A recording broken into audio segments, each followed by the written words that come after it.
if you were, sir, were elected president, what would you do to bring healing and resolution to the issue of racism in our country?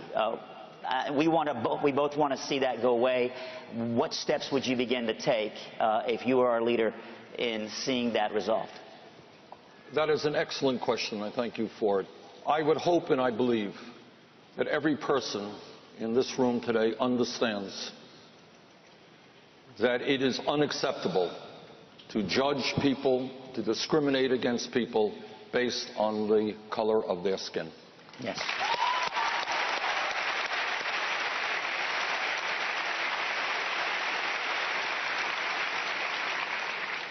And I would also say that as a nation, the truth is that a nation which in many ways was created, and I'm sorry to have to say this, from way back on racist principles, that's a fact, we have come a long way as a nation. Now I know, my guess is that probably not everybody here is an admirer or a voter for Barack Obama.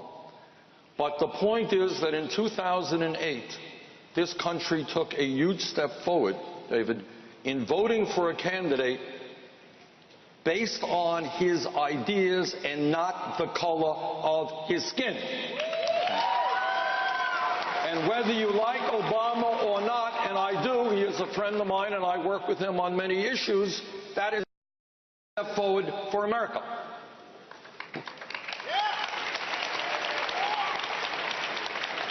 But let me also say what everybody here knows, and my thoughts having just returned from South Carolina, we all know to what degree racism remains alive in this country. I cannot understand, I really can't, I think about it, I try to understand it, how a sick man can walk into a Bible study class, discuss the Bible, pray with people in the room, and then take out a gun and kill 9 of them because the color of their skins were different than his.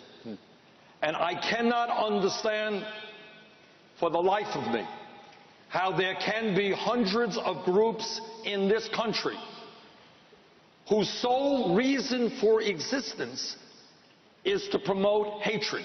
These are hate groups.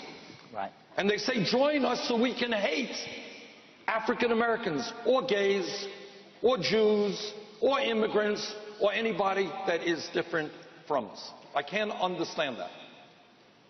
But let us be clear that when you have unarmed African Americans shot by police officers, something which has been going on for years, that is also institutional racism and cries out for reform.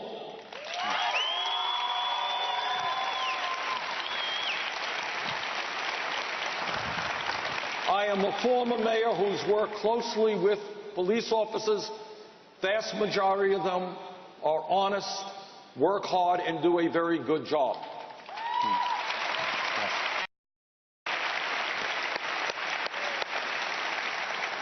But when a police officer breaks the law, as is the case with any other public official, that officer must be held accountable. That's justice. And there is a lot to be done in terms of our criminal justice system, in terms of minimal sentencing, in terms of local police departments which look like armies that are invading a community. But to answer your question, I think what we have got to do is when we see instances of racism, when we hear political leaders appealing to the worst elements of us by making racist attacks against people from another country or people whose color may be different than most of us, we have got to stand up and say, in America, you're not going to do that. Racism is unacceptable. That's it.